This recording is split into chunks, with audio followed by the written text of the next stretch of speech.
Assalamu alaikum everyone, welcome to Vocab Grow. You learn English with easy lessons. In this lesson, I'm going to explain you some spoken English phrases and expressions like over the year, over the break, over time, over course of, over and over. इसके अलावा और भी कुछ है.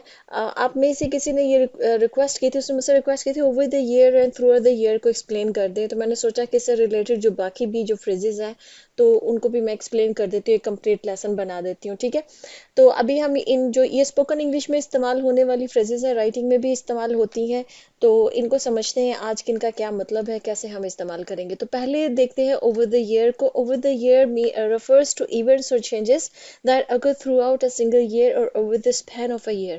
एक साल में या पिछले एक साल में, ठीक है, उसके लिए हम ओवर द ईयर जो है ना वो फ्रेज हम इस्तेमाल करते हैं.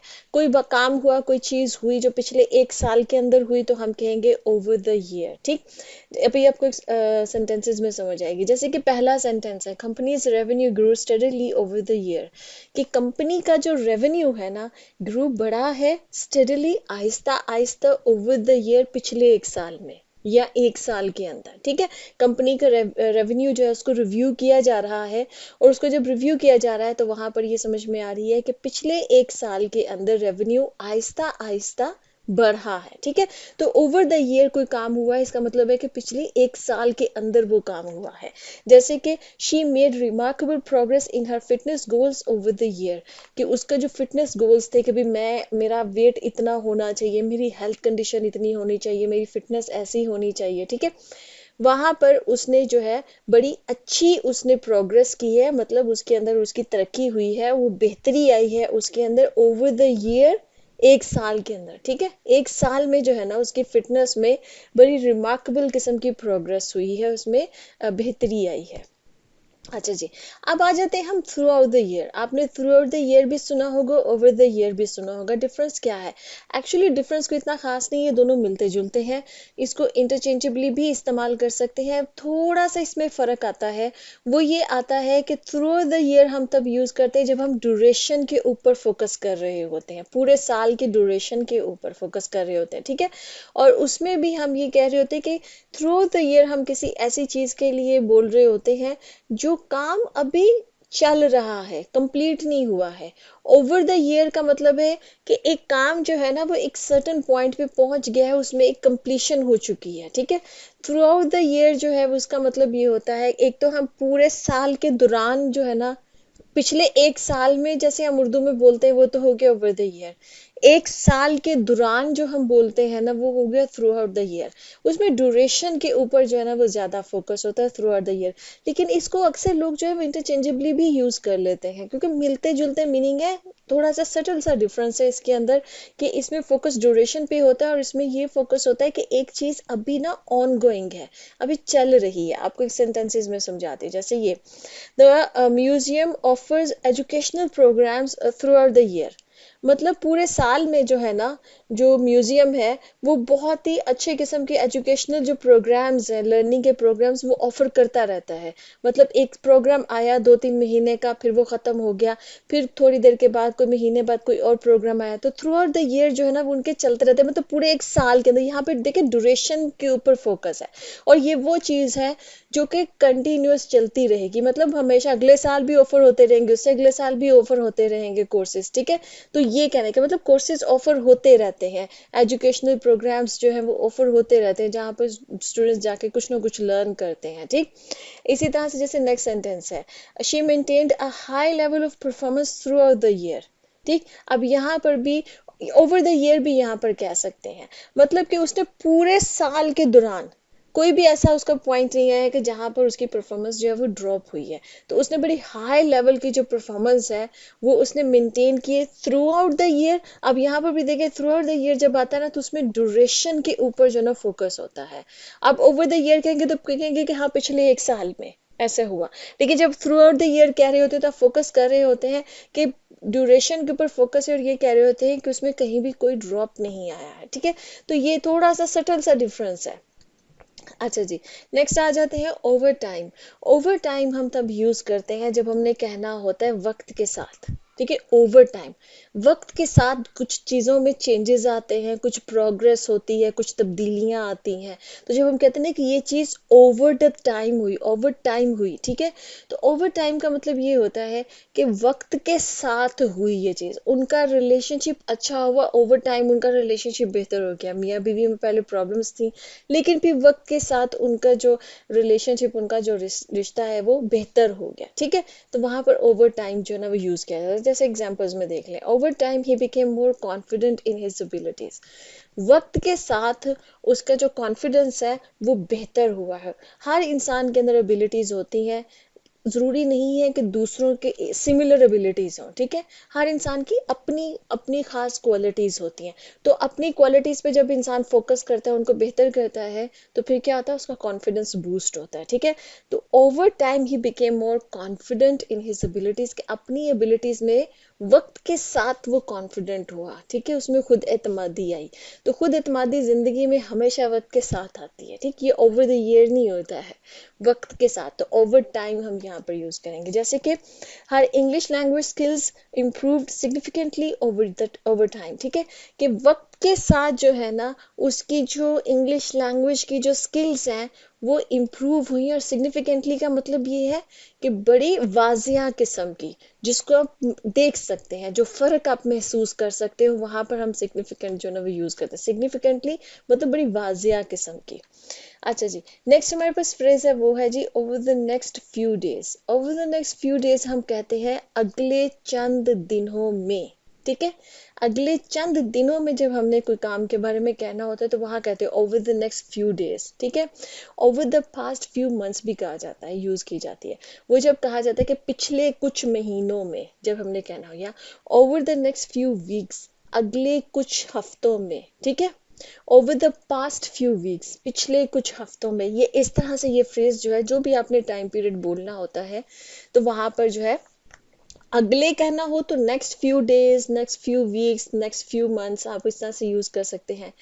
पिछले महीने या पिछले कुछ हफ्ते या पिछले कुछ दिन कहना होता है तो वहां पर कहेंगे over the past few days, over the past few weeks, over the past few months, ठीक है, इस तरह से इसको यूज कर सकते हैं। जैसे कि ये आगे, the weather is expected to improve over the next few days, कि अगले कुछ दिनों में ये मतलब एक्सपेक्ट किया जा रहा है, उम्मीद की जा रही है कि वेदर जो है, मौसम जो है वो बेहतर होगा, ठीक। इसी तरह से नेक्स्ट जो हमारे पास है वो है I need to gather all the necessary materials over the next few days, कि अगले कुछ दिनों में मुझे जो ना मतलब जितना भी नेसेसरी ज़रूरी सामान है, मटेरियल जो मुझे चाहिए, वो मुझे इकट्ठा करने की ज़रूरत है। कोई काम करना है जिसके लिए आपको कोई ज़रूरी सामान चाहिए, और वो आपने अगले कुछ दिनों के अंदर ही उसको उसको जो ना उस सामान को जो है वो आपने इकट्ठा करना है, ठीक। अच्छा जी, नेक्स्ट हमारे पास वो है जी ओवर द कोर्स ऑफ, ये बड़ा इंपॉर्टेंट है। ओवर द कोर्स ऑफ ये बहुत यूज भी किया जाता है, इसको किया जाता है जब हमने रिफर्स टू द ड्यूरेशन और period during which something happens और डेवलप्स, जब आपने किसी काम के दौरान कहना होता है ना कि इस काम के दौरान ये हुआ या इस चीज के दौरान ये हुआ, वहां पर हम कहते हैं ओवर द कोर्स ऑफ। किसी खास ड्यूरेशन या किसी खास टाइम पीरियड की जब बात हो रही होती है ना, वहां पर कहते हैं ओवर द कोर्स ऑफ। आपको एग्जांपल्स में समझाती हूँ, जैसे कि he learn a lot about the industry over the course of his internship, उसने अपनी इंटर्नशिप के दौरान, ओवर द कोर्स ऑफ मतलब के दौरान, किस दौरान, हिज इंटर्नशिप, उसकी जो इंटर्नशिप थी, अपनी इंटर्नशिप के दौरान उसने इंडस्ट्री के बारे में बहुत कुछ लर्न किया। वो जिस भी सेक्टर में इंटर्नशिप कर रहा था, फूड इंडस्ट्री थी या कोई आईटी इंडस्ट्री थी, किसी भी इंडस्ट्री में जो जब वो इंटर्नशिप के लिए गया, वो जहाँ पर उसने की, वो उसकी मतलब कितने भी महीनों की उसकी इंटर्नशिप थी, उस इंटर्नशिप के दौरान उसने उस इंडस्ट्री के बारे में काफी कुछ सीखा, ठीक है। तो over the course of his internship. इसी तरह से जैसे कि over the course of the project, इस प्रोजेक्ट के दौरान वी इनकाउंटर्ड न्यूमरस चैलेंजेस, कि हमें बहुत सारे मसाइल का सामना करना पड़ा। इनकाउंटर का मतलब सामना करना, न्यूमरस का मतलब बहुत सारे, चैलेंजेस का मतलब मुश्किलात, ठीक है। तो बहुत सारी मुश्किलात का हमें सामना करना पड़ा over the course of the project, इस प्रोजेक्ट के दौरान। वो चंद महीनों का था, हो सकता है चंद सालों का था, जो भी प्रोजेक्ट था, ठीक। तो जब अपने किसी चीज के दौरान कहना होता है ना, कोई टाइम पीरियड, तो वहां पर हम ओवर द कोर्स ऑफ कहेंगे। अब आ जाते हैं जी हम नेक्स्ट फ्रेज पे, वो है over and over. Over and over हम यूज करते हैं, बहुत कॉमन है, बहुत कॉमन, आपने बहुत सुना होगा। ओवर एंड ओवर का मतलब ये होता है कि एक चीज बार बार की जा रही हो, ठीक है। Over and over, I am telling you over and over, मैं तुम्हें बार बार ये बात बता रही, I am reminding you over and over, मैं तुम्हें बार बार इस चीज की याद दहानी करा रहा हूँ या करा रही हूँ, ठीक है। किसी को रिमाइंड करवाना ओवर एंड ओवर मतलब बार बार रिपीटेडली किसी चीज को करना। Is that she listen to the song over and over until she memorized the lyrics, कि वो उसने गाने को बार बार सुना, तब तक सुनती रही जब तक उसने उसके जो लिरिक्स थे उनको याद कर लिया, ठीक। इसी तरह से the teacher explain the concept over and over to ensure everyone understood. Teacher ने कॉन्सेप्ट को ओवर एंड ओवर एक्सप्लेन किया, मतलब बार बार एक्सप्लेन किया, टू इंश्योर, ताकि वो इस चीज की तसल्ली कर ले कि हर एक को वो कॉन्सेप्ट जो है वो समझ में आ गया, ठीक। अब आ जाते हैं जी नेक्स्ट फ्रेज पे, वो है over a meal. Over a मील जो है ना वो बहुत ज्यादा इस्तेमाल होता है, स्पेशली आपकी जो वर्क प्लेस है वहां पर बहुत ज्यादा इस्तेमाल होता है। Let's discuss it over a meal. इसका मतलब ये होता है खाने पर, कोई भी खाना है उस खाने के ऊपर किसी कोई डिस्कशन करना, कोई प्लान बनाना, कुछ भी करना, उसको कहते हैं ओवर अ मील। कोई गुफ्तगू हुई है, कोई कन्वर्सेशन हुई है, over a meal, let's discuss it over a meal. आओ खाने के ऊपर इसको डिस्कस कर लेते हैं। ऑफिस में बहुत ज्यादा जब लंच ब्रेक वगैरह होती है ना, तो आप कोई काम डिस्कस करना होता है बॉस से, तो बॉस ऐसा कहते हैं कि आओ इसको ओवर अ मील डिस्कस कर लेते हैं, ठीक है। तो वहां पर ये फ्रेज काफी इस्तेमाल होती है। जैसे कि they discuss the new project over a meal, उन्होंने नया प्रोजेक्ट जो है वो डिस्कस किया खाने के ऊपर, खाने के दौरान उन्होंने डिस्कस किया, खाना भी खा रहे थे साथ में उन्होंने डिस्कस भी किया। इसी तरह से we caught up on old times over a meal, के हमने पुरानी जो यादें थी उनके ऊपर जो ना हमने मतलब उन यादों को याद किया। कॉट अप ऑन का मतलब ये होता है याद करना, किसी को डिस्कस करना कोई चीज, ठीक है। तो we caught up on old times, कि पुरानी यादों को, पुराने वक्तों को हमने याद किया ओवर अ मील, खाने के ऊपर। को पुराने दोस्त मिले खाने के लिए, वो दोनों बैठे और उस पर उन्होंने पुरानी यादों को जो है वो उन्होंने डिस्कस किया। अच्छा जी, नेक्स्ट आ गया जी over the break. Over the break use किया जाता है जब जिसको आप छुट्टियां कह सकते हैं, ठीक है।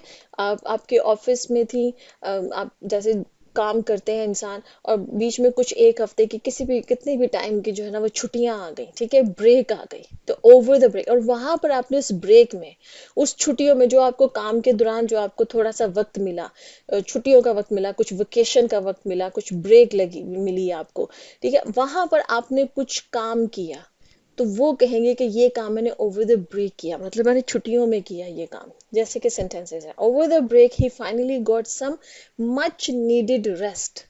मच नीडेड का मतलब ये होता है कि जब आपने ये कहना होता है कोई चीज जिसकी बहुत ज्यादा जरूरत थी, ठीक है, तो उसने जो है ना ओवर द ब्रेक, जब उसको छुट्टियां मिली बीच में, जिसको अपने काम से ब्रेक मिली चंद दिनों की, उसमें क्या किया उसने, ही फाइनली गॉट सम रेस्ट, उसने कुछ रेस्ट ली, मच नीडेड रेस्ट, मतलब वो रेस्ट जिसकी उसको बहुत अशद जरूरत है, शायद वो बहुत देर से बहुत मुसलसल बहुत ज्यादा काम कर रहा था, तो अब उसको बहुत रेस्ट की जरूरत है, तो मच नीडेड रेस्ट जो है वो उसने ली। इसी तरह से ही spend quality time with his, her नहीं होगा यहाँ पर हिज होगा, ही spend quality time with his children over the break, मतलब छुट्टियों के दौरान उसने अपने बच्चों के साथ क्वालिटी टाइम स्पेंड किया। यहाँ पर हर नहीं होगा, यहाँ पर मतलब हिज चिल्ड्रन होगा, क्योंकि ही है हमारा सब्जेक्ट, ठीक है। अगर शी होता तो फिर हर चिल्ड्रन होता। ओके जी, यहाँ पे लेसन खत्म होता है। आई होप कि आपको ये लेसन इंटरेस्टिंग लगा है, आपने कुछ इंटरेस्टिंग सीखा है। और do let me know in comment section कि आपको कैसा लगा, कोई आप और कोई कॉन्सेप्ट जानना चाहते हैं बताइएगा मुझे, मैं आपके लेसन बनाऊंगी। ओके जी, अल्लाह हाफिज।